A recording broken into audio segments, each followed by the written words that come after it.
Story के बाकी parts अभी तक नहीं देखे हैं तो पहले आप उसे देख लें, वरना ये स्टोरी आपको पूरी तरह से समझ में नहीं आएगी। पिछली वीडियो में आपने देखा था जेसन को स्मैक लगाने के बाद गुल्ली और बुल्ली पुलिस की कार लेकर वहाँ से भागते हैं, लेकिन तभी वहाँ सोफिया दौड़ते हुए आती है और गुल्ली बुल्ली को आवाज लगाती है। बुल्ली सोफिया की आवाज सुनकर गाड़ी रोक देता है और फिर गुल्ली गाड़ी से बाहर निकल कर देखता है तो उसे सोफिया खड़ी हुई नजर आती है। तो गुल्ली उसे हाथ हिलाकर बुलाने की कोशिश करता है, लेकिन अचानक सोफिया वापस भागने लगती है और फिर वो गाड़ी के पीछे जाकर छुप जाती है। गुल्ली ये समझ नहीं पाता कि सोफिया वापस क्यों भागी। तभी गुल्ली गाड़ी से बाहर निकलकर देखता है तो उसे पता चलता है कि सोफिया वापस क्यों भागी और अब गुल्ली और बुल्ली को भी यहाँ से निकल लेना चाहिए। गुल्ली गाड़ी के अंदर बैठता है और गुल्ली से कहता है कि जेसन को मारना बहुत मुश्किल है, इसलिए मैं जा रहा हूँ बाबा को बुलाने। तुम सोफिया को जेसन से बचाने की कोशिश करो। अगर हम दोनों यहाँ से चले गए तो जेसन सोफिया को मार देगा। गुल्ली ने बुल्ली की बात सुनते हुए कहा, ठीक है, तुम जाकर बाबा को लेकर आओ, मैं सोफिया को जेसन से बचाने की कोशिश करता हूँ। और फिर बुल्ली गाड़ी लेकर वहाँ से चला गया और बेचारा गुल्ली सोफिया की जान बचाने के लिए गाड़ी से नीचे उतर गया। और अब आगे की स्टोरी देखते हैं।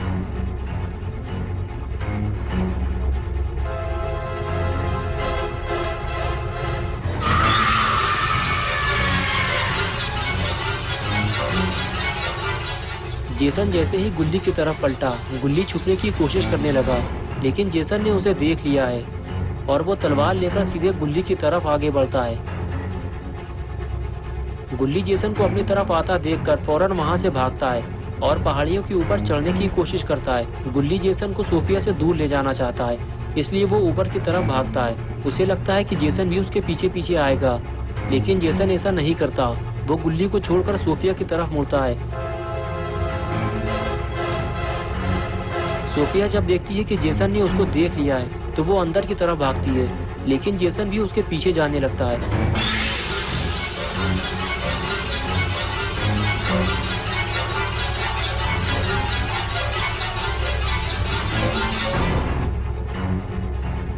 सोफिया को कुछ भी समझ में नहीं आता कि वो जाए भी तो कहाँ जाए। अगर वो ऐसे ही अकेले भागती रही तो ज्यादा देर तक जिंदा नहीं बचेगी, जेसन उसे मार देगा। और इधर ऊपर चढ़ने के बाद गुल्ली सोफिया को ऊपर आने के लिए कहता है। वो कहता है कि सोफिया तुम भी ऊपर आ जाओ, वरना जेसन तुम्हें मार देगा और मैं भी कुछ नहीं कर पाऊंगा। सोफिया गुल्ली की पूरी बात तो नहीं सुन पाती, लेकिन वो गुल्ली का इशारा समझ चुकी है कि वो उसे ऊपर बुला रहा है। लेकिन सोफिया डरी हुई भी है, उसे लग रहा है कि जेसन उसे पकड़ न ले। लेकिन जब उसे लगा कि जेसन वहाँ नहीं है तो वो सीधे गुल्ली की तरफ भागी।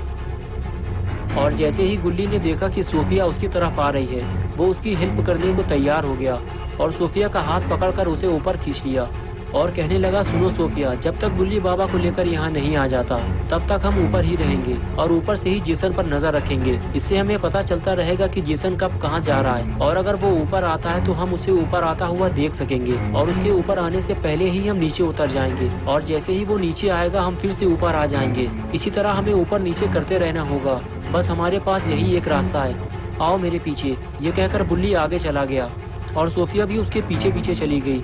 अब जब गुल्ली और सोफिया ने नीचे झांककर जेसन को देखा तो एक और मुसीबत खड़ी हो गई। जेसन लापता है, लेकिन अभी थोड़ी देर पहले तो वो यही था, अचानक वो कहाँ लापता हो गया और अब ये कैसे पता चलेगा कि जेसन कहाँ छुपा हुआ है। अब गुल्ली और सोफिया को इस बात का डर सता रहा है कि जेसन इन दोनों पर किसी भी वक्त अचानक से हमला कर सकता है। सोफिया कहती कि कुछ देर पहले तो जेसन मेरी ही तरफ आ रहा था। गुल्ली सोफिया से कहता है कि जेसन बहुत चालाक है, वो मौका पाकर कहीं छुप गया है और हम लोगों के लिए खतरा और भी ज्यादा बढ़ गया है, इसलिए हमें जल्दी कहीं छुपना होगा। हम पर कभी भी और कहीं से भी हमला हो सकता है। मुझे लगता है कि हमें ऊपर ही कहीं छुप जाना चाहिए। अगर तुम्हें भी ऐसा लगता है तो जल्दी आओ मेरे पीछे। और उसके बाद गुल्ली और सोफिया दोनों अंदर की तरफ भागते हैं और वहीं कहीं पे छुपने की जगह ढूंढने लगते हैं। और कुछ ही देर में उन्हें एक ऐसी जगह मिल जाती है जहां वो बैठकर टाइम पास कर सकते हैं और जेसन को भी आते जाते देख सकते हैं। लेकिन फिर भी गुल्ली और सोफिया डरे और घबराए हुए हैं। और फिर अचानक सोफिया ने इशारा करते हुए गुल्ली को कुछ दिखाया और कहने लगी कि मुझे ऐसा लगता है कि वहाँ पे कोई आया है, तुम जरा ध्यान से देखो, मुझे ऐसा लग रहा है कि वो जेसन है।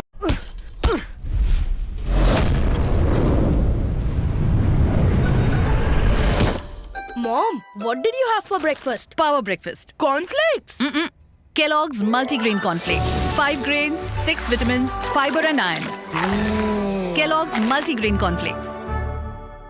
ओ भाई सच में चूंकि इंडिया में आ गया है। एंड तुम एक बार ये सुनो, ऑनर ऑफ किंग्स में आप लगी थी। मुझे ऐसा लगता है कि वहाँ पे कोई आया है। तुम जरा ध्यान से देखो, मुझे ऐसा लग रहा है कि वो जेसन है। गुल्ली धीरे धीरे छुपते छुपाते हुए पास जाकर देखता है कि कौन है वहाँ पे, और फिर गुल्ली कुछ ऐसा देखता है जिसकी उसे उम्मीद नहीं थी।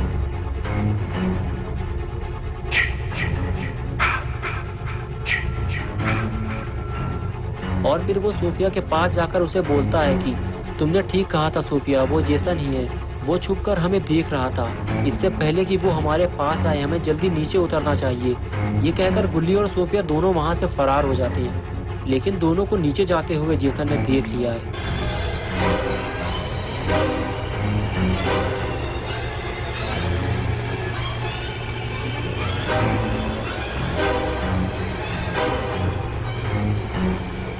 और इसी हड़बड़ाहट की वजह से गुल्ली ऊपर से नीचे गिर पड़ा।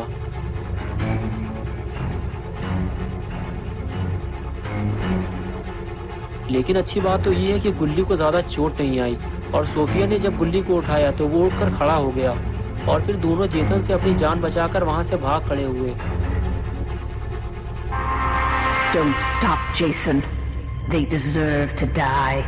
Make them suffer like we did.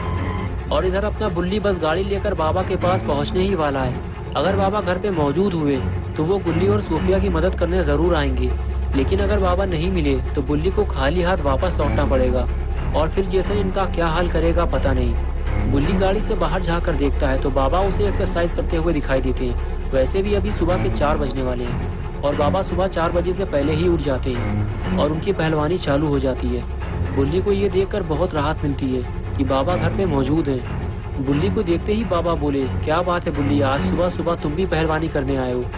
बुल्ली बोला, मैं पहलवानी करने नहीं आया, मेरी स्कूटर का पेट्रोल खत्म हो गया था, तो मैं और गुल्ली जल्दी घर पहुंचने के चक्कर में एक गलत रास्ते पे चले गए थे।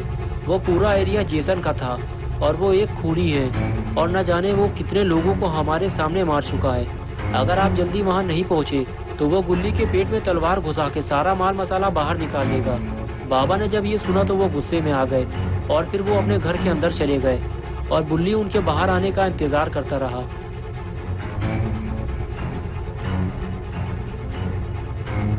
और फिर वो बाबा के बाहर आते ही मुस्कुराने लगा, क्योंकि बाबा अपना जादुई हैमर साथ ले आए थे, और अब ये हैमर इस्तेमाल होगा जेसन के ऊपर। और फिर बाबा बुल्ली के साथ गाड़ी की तरफ चल दिए। आगे बढ़ते हुए बाबा गाड़ी के ऊपर चढ़ गए और बुल्ली गाड़ी में बैठ गया, और फिर बुल्ली बाबा को लेकर गुल्ली और सोफिया को बचाने चल दिया।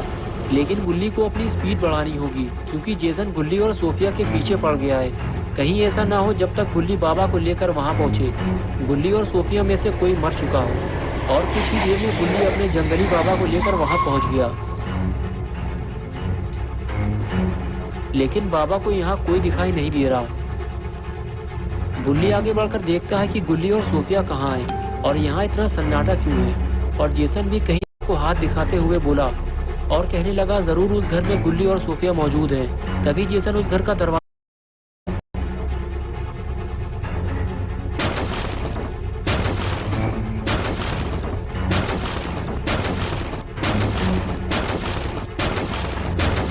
और फिर बुल्ली जेसन के पास जाकर कहता है कि जेसन, तुम्हारी मौत का वक्त आ गया है, तैयार हो जाओ मरने के लिए।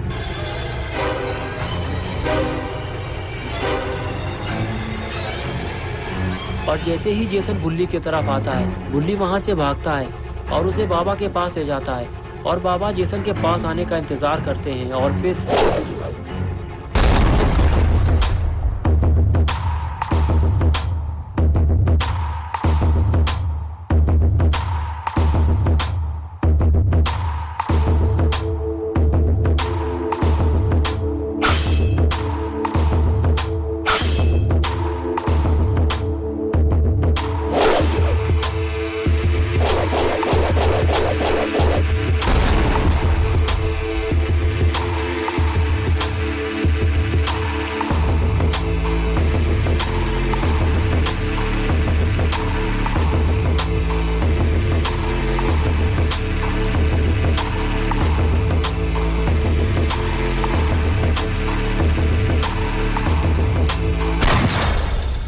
Jason, my boy, do you know what your gift is? No matter what they do to you, you cannot die. You can never die. अरे ये क्या, इतना मार खाने के बाद भी जेसन उठ गया। अब ये पीछे से बाबा पे हमला करेगा।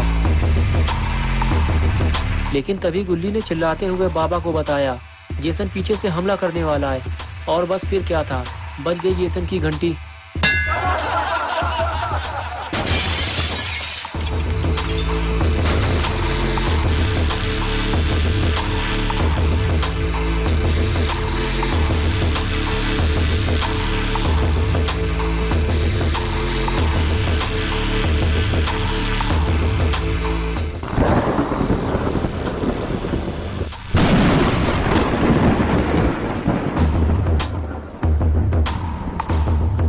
दोस्तों, अगर आपको ये वीडियो पसंद आई है और आप गुल्ली और बुल्ली की नई वीडियोस देखना चाहते हैं तो इस वीडियो को लाइक करें, चैनल को सब्सक्राइब करना और बेल आइकन दबाना ना भूलें।